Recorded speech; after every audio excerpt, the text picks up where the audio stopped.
Brexit signifie Brexit, mais encore. 2 mois après que les Britanniques ont majoritairement affiché leur volonté de quitter l'Union européenne, le gouvernement de Theresa May a lancé quelques pistes, mais pas de détails. Tout est flou.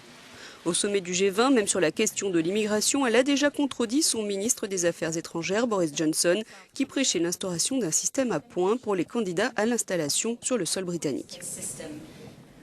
Les électeurs britanniques ont voté le 23 juin pour que l'on soit capable de contrôler la circulation des personnes venant de l'Union européenne en Grande-Bretagne. Un système de points ne vous donne pas ce contrôle, dit-elle.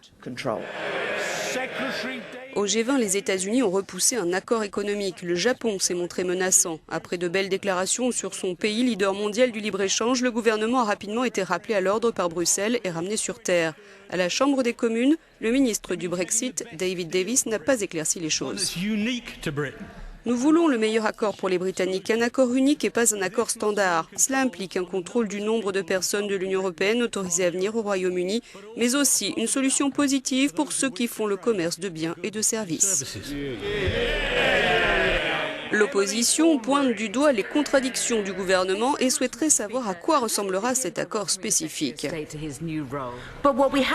Ce qu'on ne nous a pas dit, c'est ce qu'ils vont faire. Quand vont-ils nous dire, par exemple, comment ils vont garantir le libre-échange aux entreprises britanniques tout en imposant des contrôles migratoires?